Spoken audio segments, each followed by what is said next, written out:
నమస్తే, తెలుగు రాజ్యంకి స్వాగతం. నేను మీ సంధ్య. డైరెక్టర్ వంశీ గారు ఆయన మొదటి సినిమా నుండి చివరి సినిమా వరకు ఎంత వైవిధ్యమైన భరితమైన సినిమాలని అందించారు.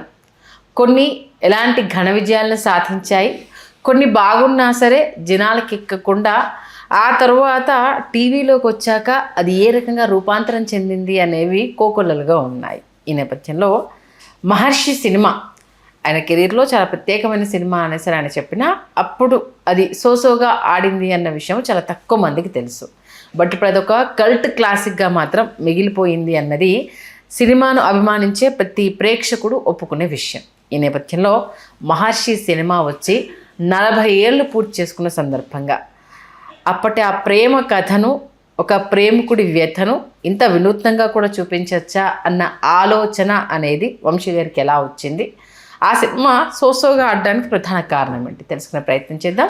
చరిత్రకారులు, సినీ రాజకీయ విశ్లేషకులు చిలకటి శ్రీకాంత్ గారు మనతో ఉన్నారు. ఆయన మాటల్లో. శ్రీకాంత్ గారు నమస్తే అండి. నమస్కారం సంధ్య గారు. ఈ మధ్యకాలంలో మనం వంశీ గారి సిరీస్లో ఏ సినిమా టచ్ చేసినా ప్రేక్షకులు ఎంతలా ఆదరిస్తున్నారో, అభిమానిస్తున్నారో మనం చూస్తున్నాము. అందులో మహర్షి సినిమా అనేది పాటల పరంగా బుర్రపాడు అంతే, అదొకటే మాట చెప్పవచ్చు దానికి. ఆ బ్యాక్గ్రౌండ్ స్కోర్ కావచ్చు. బట్ అప్పుడు ఆ సినిమా చాలా సోసోగా ఆడిందని విన్నప్పుడు నేను షాక్ అయిపోయాను. అదేంటి ఇంత కల్ట్ క్లాసిక్గా ఉంది సినిమా, ఇది సోసోగా ఆడడం ఏంటి అనేసి అని షాకింగ్ అనిపించింది. మహర్షి సినిమా గురించి ఏం చెప్తారు? ఏం చెప్పమంటారు? మహర్షి సినిమా గురించి చెప్పాలి అంటే సాహసం అవుతుంది.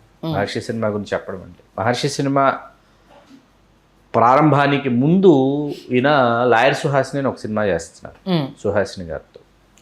స్రవంతి మూవీస్లో ఏ లేడీస్ టైలర్ చేశారో రవికిషోర్ గారు, తమ్ముడు సత్యం గారు, సాయిబాబా గారు, వాళ్ళకి ఇంకొక సినిమా చెయ్యాలి. ఈ లోపు ఏంటంటే సుబ్రహ్మణ్యం రాజు గారని ఒక నిర్మాత వచ్చి నళిని ఆంటీ నీకు ఫోన్ వచ్చింది అనేది ఒక కథ, గాలికొండాపురం రైల్వే గేట్ అనేది ఒక కథ. రెండిట్లో గాలికొండాపురం రైల్వే గేట్ ఎంపిక చేసుకున్నారు. గాలికొండాపురం రైల్వే గేటు వంశీ గారు రాసినటువంటి నవల. ఆ నవల తీయాలని వచ్చారు ఆయన. నళిని ఆంటీ నీకు ఫోన్ వచ్చింది, సిల్క్ స్మిత గారు చెయ్యాలి, అది టైటిల్ రిజిస్టర్ చేసి టైటిల్ అనౌన్స్ చేశారు వంశీ గారు. నవంబర్ 13 రాత్రిని ఇంకొకటి టైటిల్ రిజిస్టర్ చేసి అది వంశీ గారు ఇచ్చారు ప్రకటన. సుబ్రహ్మణ్యం రాజు గారు అని ఆయన వచ్చి ఇట్లా గాలికొండాపురం రైల్వే గేటు అనగానే దానికి ఇళయరాజా గారును వంశీ గారు అప్పటికే దాని గురించి ఇళయరాజా గారికి వంశీ గారు చెప్పటం, ఇళయరాజా గారు సరే చేస్తానని చెప్పటం, ఒక సందర్భానికి ఒక స్వరం అనుకోవటం, ఇన్ని జరిగినాయి. ఉన్నపళంగా ఇళయరాజా గారు వంశీ గారిని ఒకరోజు పిలిచి, లతా మంగేష్కర్ గారు మద్రాసు వచ్చారు, కొన్ని పాటలు పాడుతున్నారు, నాకు నువ్వేమైనా పాడించుకుంటావా అని అడిగారు.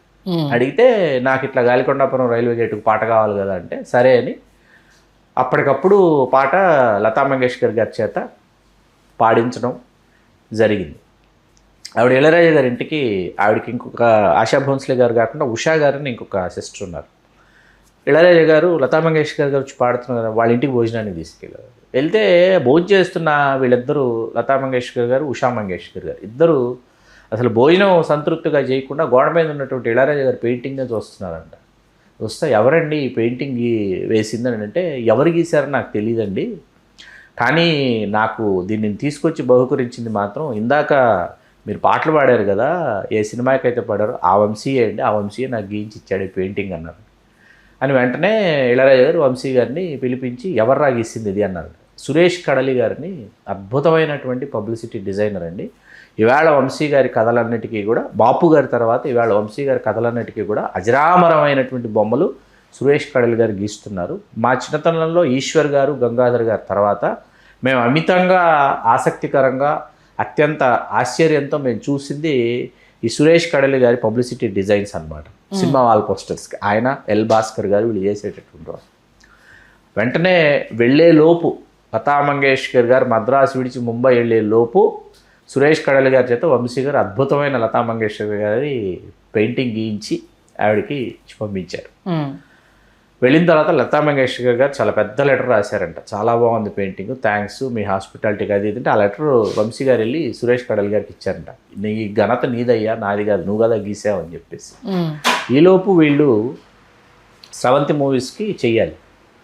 ఈ కథ మహర్షి కథ వేమూరి సత్యనారాయణ గారి.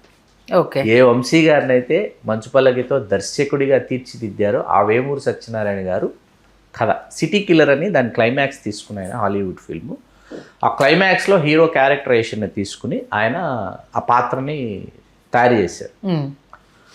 వంశీ గారు మొట్టమొదట వంశీ గారు, స్రవంతి కిషోర్ గారు, వేమూరి సత్యనారాయణ గారు, తమ్ముడు సత్యం గారు, సాయిబాబా గారు వీళ్ళందరూ కూర్చున్నప్పుడు ఆయన ఇట్లా ఉంటుంది ఈ పాత్ర అంటే వంశీ గారు ఒకటే చెప్పారంట, హీరో అయినా హీరోయిన్ అయినా ఎవరైనా సరే ఈ సినిమా అంతా కొత్త వాళ్ళతో తీస్తే చాలా బాగుంటుంది, కొత్త వాళ్ళతోనే తీయాలి సినిమా, తీస్తే ఎలివేట్ అవుతాయి పాత్రలు. ఓకే అనేటప్పటికీ మేము కార్తీకు హీరో అనుకుంటున్నామే అన్నారంట. లేదు, కొత్త వాళ్ళతోనే తీయాలి అనేటప్పటికీ ప్రెస్ పబ్లిసిటీ ఇచ్చేశారు. కొత్త వాళ్ళతో స్రవంతి మూవీస్ చేస్తున్నారు సినిమా, వంశీ గారి డైరెక్షన్, టైటిల్ మహర్షి కూడా అనౌన్స్ చేసేసారు.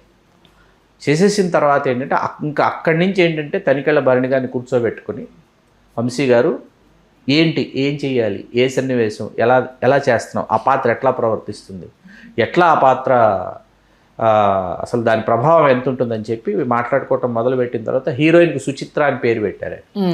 ఏంటయ్యా సుచిత్ర అని పేరు పెట్టావు, ఎందుకు పెట్టావు అని అడిగారు వంశీ గారు. ఏం లేదు, నాకు అసలు ఈ పాత్ర రాస్తున్నప్పుడు నాకు బెంగాలీ హీరోయిన్ సుచిత్రా సేన్ గుర్తొస్తుంది, అందుకని సుచిత్ర అని పెట్టేశానంటే బాగుందయ్యా సుచిత్ర. అలా మొదలైంది. ఆఫీస్కి వేలం బెర్రిగా జనాలు వచ్చి పడిపోతున్నారు అనమాట. కొత్త వాళ్ళు అనేటప్పటికి కొత్త వాళ్ళు ఇంకా ఆఫీస్కి మామూలుగా పోటెత్తారండి. అసలు కొత్త ఆర్టిస్టులు ఆల్బమ్లతో కావచ్చు, వాళ్ళ ఫోటోలతో కావచ్చు, వాళ్ళు ఎట్లా వస్తారంటే అట్లా వస్తారనమాట. ఇంకా వచ్చి మొత్తం హాల్ నిండిపోయి ఉంటుంది అనమాట. వీళ్ళు లోపల ఉంటారు కదా. భరణి గారు వచ్చి బయటకు వచ్చి లోపలికి వెళ్ళి వంశీ గారితో ఉన్నారంట. ఆ చివర డార్క్ గ్రీన్ కలర్ షర్ట్ వేసుకుని ఒకడు ఉన్నాడు, ఆడు బాగానే ఉంటాడు, వెళ్ళి చూడు అన్నారంట. లుక్ వేసిరా అంటే వంశీ గారు బయటకు వచ్చేటప్పటికి అతను చాలా ఎదురుబడి ప్రజెంట్గా నవ్వితే, ఏం పేరు ఆయన నీ పేరు అంటే, పాపారావు చౌదరండి, స్నేహితులంతా నన్ను కృష్ణబాబు అని పిలుస్తారు అన్నారంట. ఏంటి యాస్ చూస్తే నువ్వు మా వైపు వాళ్ళలాగా ఉన్నావే అన్నారంట. ఓకే అవునండి, మాది కూడా ఇట్లా పలానా ఆ ప్రాంతమేనండి అని చెప్పేటప్పుడు, గోదావరి ప్రాంతం అనేటప్పటికి అలాగా అనేసి లోపలికి వచ్చేసి అనుకుంటున్నాడంట. భరణి గారితో చెప్తున్నాడంట, ఈయన హీరో వేషం కాదు కానయ్యా, ఎస్ఐ వేషానికి బాగుంటాడు ఈ కుర్రోడు అని చెప్పేసి అనుకున్న తర్వాత స్నేహితుడు రమణ వేషం మాత్రం నా స్నేహితుడు సివిఎల్ నరసింహారావు బాగుంటాడని నేను అనుకుంటున్నానని భరణి గారు అన్నారు. సరే పిలిపించి చూద్దాం, లాయర్ అన్నమాట సివిఎల్ నరసింహారావు గారు, చాలా సుప్రసిద్ధ న్యాయవాది కదా, ఇప్పుడు కూడా ఇంటర్వ్యూలు ఇస్తున్నారు. అట్లా ఆయన పాత్రకు ఆయన వీడు ఒకరోజు అట్లాగా మాట్లాడుకుంటుంటే ఒకరోజు బ్రౌన్ కలర్ సఫారీలో ఒక ఆయన వీళ్ళ ఆఫీస్లోకి వస్తున్నారు. ఎక్కడో చూసినట్టుంది నేను చూస్తున్నారంట. అందరు రాజనాల్ గారు వచ్చారు. ఓకే రాజనాల్ గారు వచ్చి, బాబు వంశీ అంటే నువ్వే కదా అని పరిచయం చేసుకుని, విజయ్ చిత్రంలో చూశాను బాబు, నేను ఇంటర్వ్యూ చూసి గుర్తుపెట్టి వచ్చాను, కొత్త వాళ్ళతో సినిమా తీస్తున్నామని తెలిసింది, కాకపోతే నాకు ఏదైనా వేషం ఉందా, రాజనాల్ గారు నాకు ఏదైనా వేషం ఉందా, ఉంటే చెప్పు బాబు చేస్తాను అని రాజనాల్ గారు అడిగితే చాలా బాధపడిపోయారంట. రాజనాల్ గారు లాంటి ఆర్టిస్ట్ వచ్చి నాకు వేషం ఉందని అడగటం ఏంటి, అందరు కొత్త వాళ్ళేనండి ఇందులో అని ఏమనుకోకండి అని చెప్పి చాలా జాగ్రత్తగా ఆయన్ని సాగనంపారంట. అట్లాగా ఈ పాత్రధారులు ఇందులో గోదూరి మురళి ఒకరు, రామ్ జగను, శివాజీ రాయ గారు, వీళ్ళందరికీ ఆల్మోస్ట్ ఆల్ ఫస్ట్ ఫిల్మ్ అనమాట. అట్లా అనుకోకుండా మీకు అసోసియేట్ డైరెక్టర్గా ఉన్నటువంటి ఎవరు, మహర్షి రాఘవ్ గారు, ఆయన డైరెక్షన్ డిపార్ట్మెంట్కి వచ్చారు. క్రాంతి కుమార్ గారి దగ్గర స్వాతి సినిమాకి చీఫ్ అసోసియేట్ డైరెక్టర్, ఆయన దగ్గర శివనాగేశ్వరరావు గారు అసిస్టెంట్ డైరెక్టర్. ఓకే అట్లా లుక్ వైజ్ చాలా బాగుంటాడని చెప్పి రాఘవ గారిని స్రవంతి రవికిషోర్ గారు వీళ్ళు తీసుకొచ్చారు. టైటిల్ స్రవంతి రవికిషోర్ గారే అండి, టైటిల్ క్రెడిట్ మహర్షి అన్నది స్రవంతి రవికిషోర్ గారు స్టోరీ వినిపెట్టారు. అట్లా మహర్షి రాఘవ్ గారు ఇక్కడ హీరోగా రావటం, మహర్షి రాఘవ్ గారు ఇక్కడ నటిస్తూ ఆయన యాక్షన్ కింగ్ అర్జున్ గారితో ఒక సినిమా డైరెక్ట్ చేస్తున్నారు, డైరెక్టర్ అయిపోయాడు ఆయన. ఓకే ఆ సినిమా పేరు రాక్షస సంహారం, దాని పేరు. అందులో హీరో అర్జును, విలన్ అర్జున్ అనమాట. ఈయన ఏమనుకుంటున్నాడు రాఘవ్ గారు, ఆ సినిమా హిట్ అయితే డైరెక్టర్గా కంటిన్యూ అవుతా, ఈ సినిమాలతో ఇది హిట్ అయినా పేరు వచ్చినా ఆర్టిస్ట్గా కంటిన్యూ అవుతాను ఫిక్స్ అయ్యాడు ఆయన. ఓకే ఫిక్స్ అయ్యి చేస్తున్నాడు అనమాట. ఇంకా ఎవరు ఊహించని ఇదేంటంటే కథానాయక సుచిత్రగా భానుప్రియ గారి సోదరి శాంతిప్రియ గారు రావటం. వంశీ గారికి ఏంటంటే హీరోయిన్ డిఫెక్ట్స్ ఏమైనా ఉండనివ్వండి, ఆ డిఫెక్ట్స్ని కనపడనివ్వకుండా వాటిని చాలా ఎఫెక్టివ్గా చేయటంలో వంశీ గారు అందవేసిన చెయ్యి. ఆయన దొరికినటువంటి ఇద్దరు సినిమాటోగ్రాఫర్లు, ఎంవి రఘు గారు కావచ్చు, హరి హనుమల్ గారు కావచ్చు, అద్భుతమైనటువంటి సినిమాటోగ్రాఫర్లు. ఈయన భావుకతను వాళ్ళు అర్థం చేసుకొని, ఈయన బాధని వేదనని వాళ్ళు అర్థం చేసుకొని వాళ్ళు అద్భుతంగా దాన్ని తెర మీదకి తీసుకొచ్చిన వాళ్ళు. దీనికి హరి హనుమల్ గారే సినిమాటోగ్రాఫర్. ఓకే. అలా వైజాగ్ అందాల్ని ఒడిసి పట్టుకొని, వైజాగ్ బీచ్ ఇంత అందంగా ఉంటుందా, అట్లాగే ఋషికొండ బీచ్కు వెళ్ళేటటువంటి ఆ మార్గం ఏదైతే ఉంటుందో ఆ మార్గంలో ఉన్నటువంటి బీచ్ ఇంత అందంగా ఉంటుందా అని అసలు ఆ బీచ్ రోడ్లో ఉన్నటువంటి ఏ బిల్డింగ్ని వదిలిపెట్టలా వీళ్ళు షూటింగ్ కోసం. కాలేజీ కావచ్చు, అక్కడ ఉన్నటువంటి గవర్నమెంట్ బంగ్లాలండి అవన్నీ, దానిని కాలేజీని చేసేసారు. అక్కడ ఉన్నటువంటి కాలేజీ ఎక్స్టీరియర్లో కొన్ని సీన్లు, ఇంటీరియర్లో కొన్ని సీన్లు, ఎవ్రీథింగ్ ఏంటంటే very fresh, very beautiful Vizag అనమాట.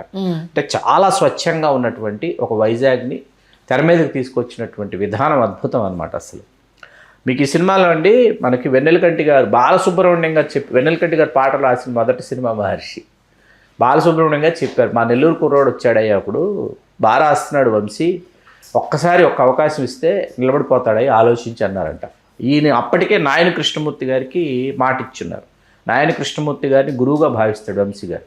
మా చౌడేపల్లి, మా చిత్తూరు జిల్లా చౌడేపల్లిలో మా బడి పాఠశాల అన్న పత్రికలు నడిపారు, ఇంకా ఇప్పటికి నడుపుతున్నారు. నాయని కృష్ణమూర్తి గారు ఇప్పుడు లేరు. ఓకే.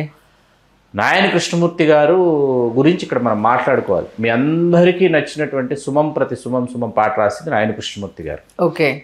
ఇక్కడ ఆయన రాసినటువంటి పల్లవి అది కాదు, ఆయన ఇళయరాజా గారి సంగీతంలో నేను పాట రాయబోతున్నాను అని అప్పటికి ఆయన రాసినటువంటి పాట వేరే పాట. చాలా కష్టపడి ఇష్టపడి ఇళయరాజా గారు పంపించినటువంటి స్వరాన్ని దృష్టిలో పెట్టుకొని ఆయన రాసినటువంటి పాట వేరే పాట.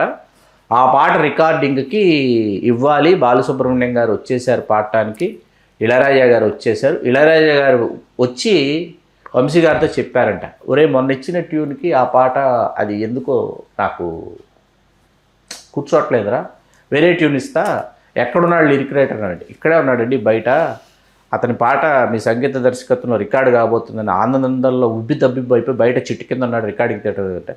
ఈ ట్యూన్ ఇస్తాను, ఈ ట్యూన్కి రాయించి తీసుకురానిచ్చి పంపించాడంట. పడతా లేస్తా వంశీ గారు వెళ్ళి, సార్ గురువుగారు సందర్భం మారిపోయింది, స్వరం మారిపోయింది, కొత్త స్వరం ఇచ్చారు ఇళయరాజా, ఇప్పుడు దీనికి రాయాలంటే ఏం మాట్లాడుతున్నావు అబ్బా వంశీ అన్నారంట.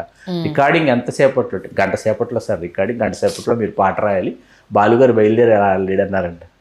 బాలుగారు బయలుదేరారా, గంట సేపట్లో నేను పాట రాసి ఇవ్వాలా, ఇస్తే బాలు నేర్చుకుని ఇప్పుడు ఇళయరాజా గారు రికార్డ్ చేస్తారా అని చెప్పి ఆయన రాసిన పల్లవి ఏంటంటే భానోదయాన చంద్రోదయాలు, చంద్రోదయాన భానోదయాలు పల్లవి. పల్లవి తర్వాత సుమం ప్రతి సుమం అని రాశాడు ఆయన. లోపలికి పల్లవి మాత్రం రాసిస్తే పడతా లేస్తా, చరణాల తర్వాత రాద్దు, రాసుకుంటా ఉండు, నేను ఈలోపు వెళ్ళి పల్లవి ఇచ్చొస్తా, బాలు నేర్చుకుంటాడు, ఆయన ఈలోపు రిహార్సల్స్ చేస్తాడు, పల్లవి పట్టుకుని లోపలికి పరిగెత్తాడు వంశీ గారు. ఇళయరాజా గారికి ఇస్తే ఇళయరాజా గారు చదివి భానోదయాన చంద్రోదయాలు, చంద్రోదయాన భానోదయాలు, సుమం ప్రతి సుమం ప్రతి సుమం. ఒరే ఓ పని చేస్తా, సుమం ప్రతి సుమం పైన వేస్తా, భానోదయాన చంద్రోదయాలు కింద వేస్తాను, బాగుంటుంది అన్నారట. ఆ ఆలోచన ఇళయరాజా గారు. ఈ 2 లైన్స్ అక్కడ బాగుంటాయి, భానోదయాన్ని చంద్రోదయాలు కింద బాగుంటుంది అని మార్చి పల్లవైపోయింది, పల్లవి వచ్చేసింది. అలా వచ్చి చరణాలు ఏంట్రా ఏం జరుగుతుంది అని అంటున్నాడంటే ఇళయరాజా గారు. ఏమి లేదంటే ఒక్కసారిగా మారిపోయేటప్పటికి మీరు గంటలో పాటిమ్మన్నారు, ఇలాగే ఉంటుంది. చరణాలు మొదటి చరణం తర్వాత, రెండవ చరణం తర్వాత అలా వచ్చింది పాట లోపలికి. ఓకే. అలా వచ్చిన పాట మీకు ఆ సినిమా అండి ఇప్పటికి చూస్తుంటే మనకి జొన్నవిత్తుల రామలింగేశ్వరరావు గారు, వెన్నెలకంటి గారి గురించి కూడా చెప్తాను. ఆ సినిమా చూస్తుంటే అండి మీకు హృదయం చాలా బాధతో మెలిపెట్టినట్టు ఉంటుంది. ఎందుకు మెలిపెట్టినట్టు ఉంటుందంటే ఏ ప్రియుడైనా ఏ ప్రేమికుడైనా కూడా తను ప్రాణప్రదంగా ప్రేమించినటువంటి అమ్మాయిని ఇంకొకరు పెళ్లి చేసేసుకున్నారు అన్నది తెలిస్తే ఎంత తల్లడిల్లిపోతాడో అంతటి విషాదాన్ని తీసుకొచ్చి విషాదాన్ని వెన్నెలపరిచినట్టు పరిచాడు వంశీ గారు వెండితెర మీద. విషాదాన్ని వెన్నెల ఎలా ఉంటుందో అలా పరిచాడు ఆయన వెండితెర మీద వంశీ గారు. అలా ఎలా చేయగలిగారు అని ఎవరో అడిగారు ఆయన. వంశీ గారిని అడిగితే ఆయన ఆ పాత్ర ఎంత ఆకలింపు చేసుకున్నారంటే ఆయన మాట చెప్తారు. ప్రేమలేఖలు పుస్తకంలో చలంగారు, రచయిత చలంగారు 2 వాక్యాలు చెప్పారు. నా హృదయంలో నీ వేదనని, నీవు లేని శూన్యాన్ని, నేను నీకు ఎట్లా తెలియజేయగలను? నా హృదయంలో ఈ వేదనని, నీవు లేని శూన్యాన్ని నేను నీకు ఎట్లా తెలియజేయగలను? నా ఆనందంతో నేను నీకు తెలియజేయలేను నా బాధని, కానీ నేను నిన్ను బాధపడుతూ నన్ను నేను జ్ఞాపకం చేయగలను అంటాడు ఆయన చలంగారు. నేను బాధపడుతూ నన్ను నేను నీకు జ్ఞాపకం చేయగలను. నేను బాధపడుతున్నానంటే నేను నీకు జ్ఞాపకం వస్తా. నువ్వు లేని శూన్యాన్ని నేను నీకు ఎట్లా తెలియజేయాలి? నేను ఆనందంగా ఉన్నానా? ఆనందంగా లేను. పోనీ ఆనందంగా నేను నీకు తెలియజేయగలనా? నేను ఆనందంగా ఉంటే నీకు అర్థం కాదు. కాబట్టి నేను బాధపడితే నేను నీకు జ్ఞప్తికి వస్తానంటాడు చలంగారు. అది ఆకలింపు చేసుకుని ఆ పాత్రను సృష్టించాడు వంశీ గారు తెర మీద. అందుకు అంత గొప్పగా ఇవాళకి 40 సంవత్సరాల మహర్షి గురించి ఇవాళకి ఎందుకు మాట్లాడుకుంటున్నాం అంటే అందుకు మాట్లాడుకుంటున్నాం. క్లైమాక్స్ అండి సినిమా క్లైమాక్స్. అట్లాగే వంశీ గారికి సంగీతం మీద ఉన్నటువంటి అభినవేశం కావచ్చు, సాధికారత కావచ్చు, అది ఎంత గొప్పగా ఉంటుంది వంశీ గారి అంకిత భావం అంటే మీరు ఒక్కసారి వంశీ గారు ఇళయరాజా గారు చేసిన సినిమాలన్నీ ఒకసారి పరిశీలిస్తే, క్రొనలాజికల్ ఆర్డర్లో పరిశీలిస్తే, ప్రతి సినిమాలో వంశీ గారు ఇళయరాజా గారి చేత షహనాయి లేకుండా ఆయన చేయించుకోవాలి, షహనాయి వాద్యం లేకుండా చేయించుకోవాలి. ఇళయరాజా గారికి ఆయన చెప్తాడు ఆయన వంశీ గారు, నాకు ఇక్కడ షహనాయి కావాలి గురువుగారు, నాకు ఇక్కడ షహనాయి ఉంటే బాగుంటుంది, ఇది వేస్తే బాగుంటుంది, ఈ పరికరంతో నాకు కావాలి అని చెప్పి అడిగి అంత చనువు వచ్చిన తర్వాత ఆ ప్రయాణం ఇంకా సాఫీగా సాగింది. అలా వెన్నెలకంటి గారికి అవకాశం ఇచ్చారు వంశీ గారు. ముక్తపదగ్రస్తాలంకారం అంటారు తెలుగు సాహిత్యంలో వ్యాకరణానికి సంబంధించి.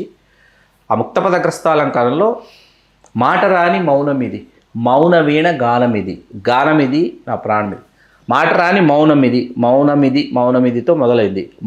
ఆ పదం మౌనం అనే పదంతో మౌన వీణ గానమిది, గానమిది నా ప్రాణమిది. అది ముక్తపదగ్రస్తాలంకారం. ఆ ముక్తపదగ్రస్తాలంకారంతో వెన్నెలకంటి గారు పాట ప్రారంభించారు. ఆ పాట అజరామరంగా నిలిచిపోయింది ఇప్పటికీ కూడా. దీంట్లో పరాకాష్ఠ ఏంటంటే నాకు సాహసం పాట చాలా ఇష్టం. నాకు సాహసం నీ పదం ఆ పాట నాకు చాలా ఇష్టం. సాహసం నా పదం ఆ పాట చాలా ఇష్టం.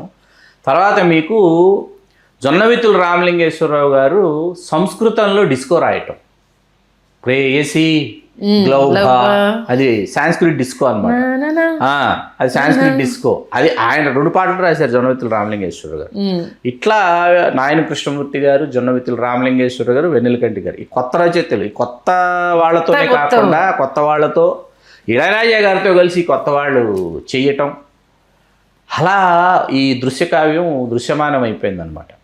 ఎందుకు అప్పుడు అసలు ఇది ఎక్కలేదు అని అంటే ఏం సమాధానం చెప్తారు? అంటే ఇప్పుడు ఈ రేంజ్లో ఆ సినిమా చూసినప్పుడు, ఇది డిసెంబర్ 31 ఎప్పుడో విడుదలైందండి 1985. కరెక్ట్ 39 పూర్తి 40 సంవత్సరాలు అవుతాయి ఈ సంవత్సరం పూర్తి అయితే. అయిన తర్వాత ఏమైందంటే మీకు ఆ సమయంలో మౌత్ టాక్ స్ప్రెడ్ అయ్యి జనాలు థియేటర్లకు రావడానికి కొత్త వాళ్ళు ఇవన్నీ ఏంటంటే మీకు కొంత సమయం పడుతుంది. జనవరి 10-12 కల్లా ఏంటంటే కొత్త సినిమాలు విడుదలలో వచ్చేసాయి. వచ్చేటప్పటికి ఈ సినిమా మీకు టెర్మినేట్ చేయాలి, సంక్రాంతి సినిమా కాబట్టి తీసేయాల్సి వచ్చింది. లేదు ఇటువంటి ఒక సీజన్ కాకుండా వేరే సీజన్లో వచ్చి ఆ నెలలో ఏ సినిమా విడుదలలో లేవు, ఇదే మొదటి వారమో రెండో వారమో విడుదల అనుకుందాం కాసేపు.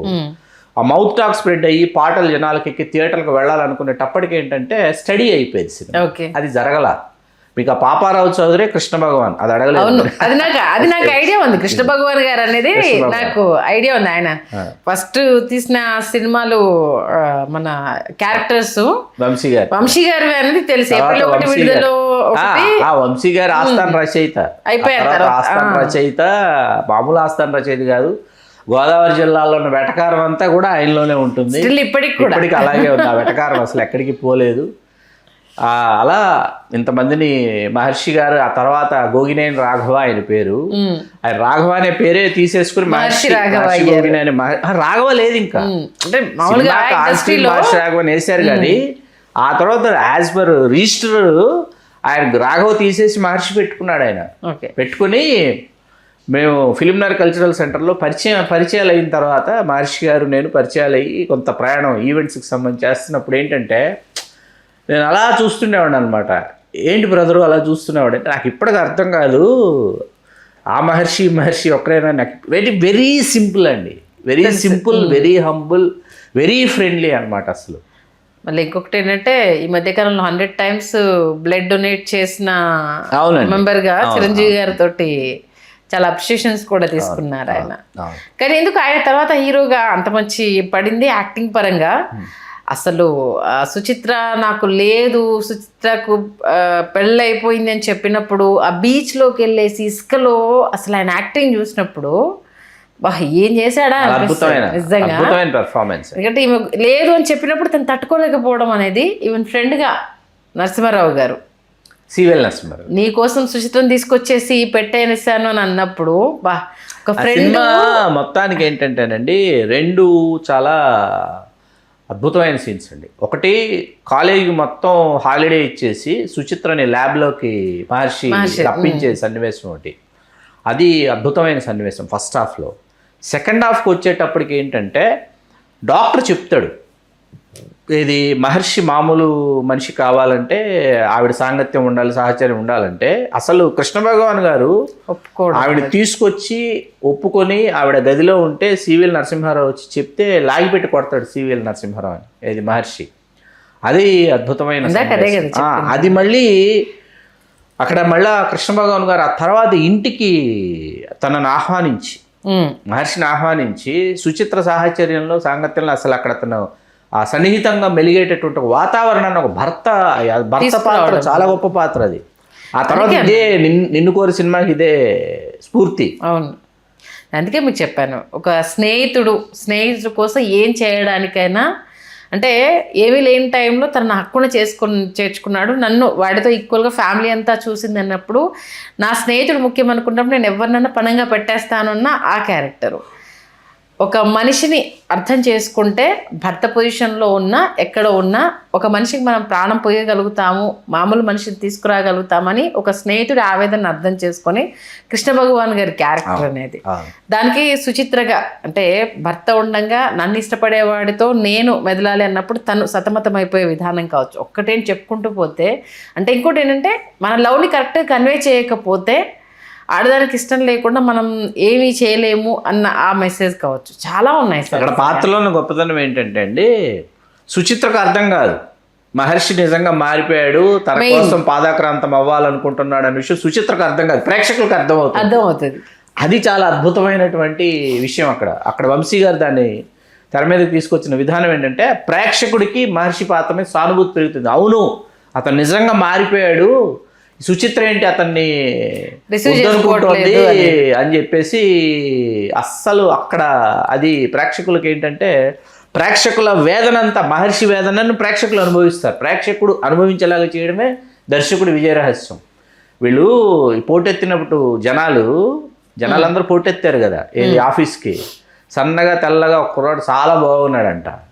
ఈయన వెళ్తా ఈ కృష్ణ భగవాన్ గారి సెలక్షన్ ఆల్మోస్ట్ అలా అయిపోయి సన్నగా తెల్లగా నవ్వుతూ నించుంటుంటే ఏం పేరు ఆయన ఈ పేరు అంటే రవితేజ అన్నాడట. రవితేజ గారు కూడా వెళ్ళారు ఆ సినిమాకి ఆడిషన్కి, రవితేజ గారు వెళ్ళారు, రామ్కి వెళ్ళారు. ఆ తర్వాత రవితేజ మాస్ మహారాజా అవుతాడని ఊహించలా, రామ్కి తమిళంలో పెద్ద హీరో అవుతాడని ఊహించలా. వీళ్ళందరూ ఇట్లా ఎంతమంది ఉన్నారు ఇంతమందిలో. దీనిలో పరాకాష్ట ఏంటంటే వంశీ గారికి కృతజ్ఞతలతో క్షమాపణలతో గురువు గారు. ఇట్లా పరాకాష్ట ఏంటంటే ఇవన్నీ జరుగుతుండగా ఒకతను రోజు వచ్చి నించునేవాడంట.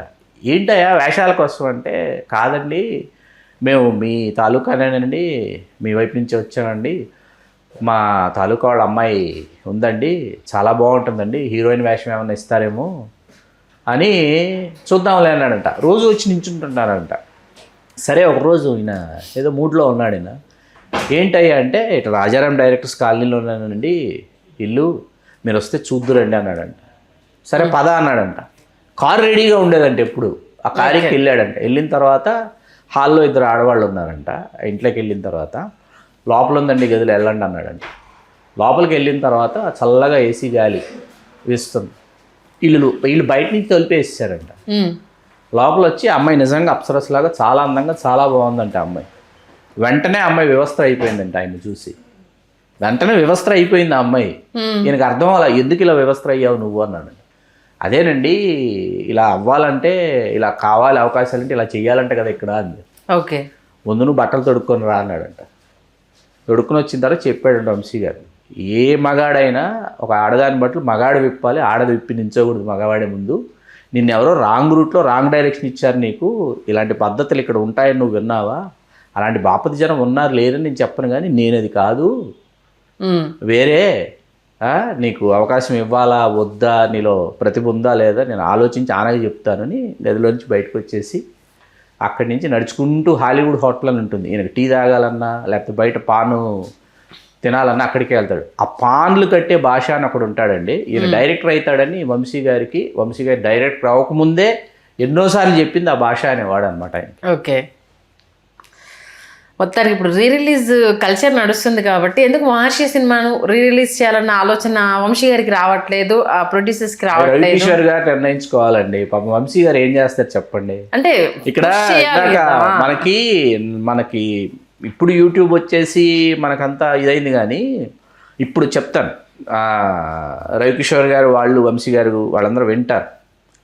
మార్కెట్లో ఓ దిక్కుమాలిన వీడియో కంపెనీకి అమ్మారు వీళ్ళు రైట్స్, సినిమా రైట్స్. ఎంత దిక్కుమాలిన కంపెనీ అంటే పేరు నేను చెప్పను, అంత దిక్కుమాలిన కంపెనీ. మీరు ఎంత గొప్ప ప్రింట్ ఇచ్చినా ఒక చెత్త ప్రింట్ వేస్తారు అనమాట వాళ్ళు. ఓకే, అది డివిడి లేదు, విసిడి ఉంది. మహర్షి గారు ఒకసారి అడిగితే ఇదే కదా ఉందన్నయ్య మార్కెట్లో అన్నా నేను. బాలేదు తమ్ముడు, అది బాలేదు అసలు ఆ కంపెనీది. మరి ఎలాగా అంటే అమెరికన్ డివిడీస్ ఉంటాయి, అమెరికాలో వేరే వాళ్ళకి రైట్స్, వాళ్ళు నాకు తెలుసు, వాళ్ళకి ఫోన్ అడిగాను నేను, ఇక్కడ ఒకరు ఉంటారు, అక్కడ ఉన్నాయి డివిడీస్, ఇక్కడ ఆఫీస్లో లేవు, అక్కడ ఉన్నాయి, యూఎస్లో ఉన్నాయి. ఓకే, వెళ్ళి వచ్చేటప్పుడు ఖచ్చితంగా మర్చిపోకుండా పట్టుకొస్తామంటే ఖచ్చితంగా మర్చిపోకుండా పట్టుకురావాలి మీరు, కావాలని చెప్పి 10 డివిడీలు తీసుకొచ్చి ఇచ్చారు నాకు. మహర్షి గారికి వెళ్ళి 5 డివిడీలు ఇచ్చాను నేను, అమెరికన్ డివిడీస్, మహర్షి సినిమా. నేను నిన్న మొన్నటి వరకు నా దగ్గర ఉన్నది నేను డిజిటల్ చేయించుకున్నా, ఏది హార్డ్ డిస్క్లో డిజిటల్ చేయించాను. తర్వాత దాన్ని చేయించిన తర్వాత ఇప్పుడు స్రవంతి మూవీస్ వాళ్ళు ఒక యూట్యూబ్ ఛానల్ పెట్టి అందులో బిట్స్ పెడుతున్నారు. ఇప్పుడు హైరేజ్ హెచ్డి ఇప్పుడు పెడుతున్నారు, సీన్స్ సాంగ్స్ ఇప్పుడు పెడుతున్నారు అనమాట. ఎంత ప్రేమ ఉందో చూడండి సినిమా మీద, మహర్షి సినిమా మీద ఎంతమంది ఎదురు చూస్తున్నారో చూడండి అసలు. అందుకే అంటున్నా, ఇప్పుడు 40 years కాబట్టి ఆ రీ రిలీజ్కి సంబంధించి ఇప్పుడు టెక్నాలజీ కూడా పెరిగింది. సోగా ఉన్నదాన్నైనా ఎలా ఇంప్రూవైజ్ చేస్తున్నారో మనం చూస్తున్నాం కాబట్టి ఈ సందర్భంగా వంశీ గారికి అలాగే సినిమా ప్రొడ్యూసర్ శ్రవంతి రవికిషోర్ గారు, తమ్ముడు సత్యం గారు, సాయిబాబా గారులతో పాటు కథా రచయిత వేమూరి సత్యనారాయణ గారిని ఇక్కడ మనం గుర్తు చేసుకోవాలి. అలాగే for your kind information my dear filmy lovers, ఈ సినిమా మీరు ఎందుకు చూడాలి అంటే ఇవన్నీ నేర్చుకోవడం కాకుండా, సినిమా తీయడం అంటే ఏంటంటే ఒక డైరెక్టర్కి ఒక సినిమాటోగ్రాఫర్కి వాళ్ళిద్దరిది భార్యాభర్తల బంధం లాంటిది. చాలామందికి విషయం తెలియదు. వంశీ గారు, హరి హనుమాల్ గారు, వంశీ గారు, ఎంవి రఘు గారు, వంశీ గారు, హరి హనుమాల్ గారు కలిసి ఈ సినిమాలో వాళ్ళు ఏం చేశారంటే మీకు ఇప్పుడు గుర్తు వస్తాయి. బీచ్లోకి వెళ్ళి ఒక మండపం పెట్టి ఆర్ట్ డైరెక్టర్ చేత ఒక మండపం చేయించారు, బీచ్లో పెట్టారు. హీరోయిన్ వచ్చి ఇలా నించింది, హీరో వచ్చి ఇలా అంటున్నాడు. అట్లాగే సుచిత్ర ఎస్ కాబట్టి ఎస్కి సంబంధించినటువంటి అక్షరాలు, ఆవిడ తల్లో ఆవిడ పెట్టుకునేటటువంటి క్లిప్ కావచ్చు, ఆవిడ జూకాలు కావచ్చు, ఇవన్నీ మీకు సైలెంట్ షాట్సే తీస్తారు. ఏది మీకు లొకేషన్లో సైలెంట్ షాట్స్ అన్నీ తీసిన తర్వాత వీళ్ళందరూ దీనిని అద్భుతంగా వంశీ గారు, అనిల్ మల్నాడు ఎడిటర్ గారు ఏం చేశారు, అద్భుతంగా కట్ చేసి తీసుకెళ్ళి ఇళయరాజా గారికి ఇచ్చారు. ఆయన ప్రాణం పోశారండి ఒక్కొక్క షాట్కి. ఇవాళ వింటుంటే ఒక్కొక్క షాట్ ఇవాళకి వింటుంటే ఇది కదా ఇళయరాజా గారంటే, ఇది కదా వంశీ గారంటే, ఇవి కదా హరి హనుమాల్ గారంటే అని అనిపిస్తుంది. ఒక వేమూరి సత్యనారాయణ గారి ఊహలో పుట్టినటువంటి ఆ హీరోలో ఉన్నటువంటి డైనమిజం, ఆ క్యారెక్టర్లో ఉన్నటువంటి డైనమిజం ఈ సినిమాని నడుపుతుంది. ఆ డైనమిజంలో నుంచి ఆ పాత్ర మీద మనకి సానుభూతి ఏర్పడుతుంది. కాబట్టి సినిమాని అధ్యయనం చేయండి, సినిమాలు చూడండి, మనుష్యులతో మాట్లాడండి, కొత్త ప్రదేశాలకు వెళ్ళండి, కొత్త విషయాలు తెలుసుకోండి, ముఖ్యంగా పుస్తకాలు చదవండి. అది సంజయ్ గారు. సినిమాటోగ్రఫర్కే నంది అవార్డు వచ్చారు, అద్భుతంగా తీశారు. హరి హనుమాల్ గారు మంచి విశ్లేషణ అందించారు. ధన్యవాదాలు శ్రీకాంత్ గారు. ధన్యవాదాలు సంజయ్ గారు.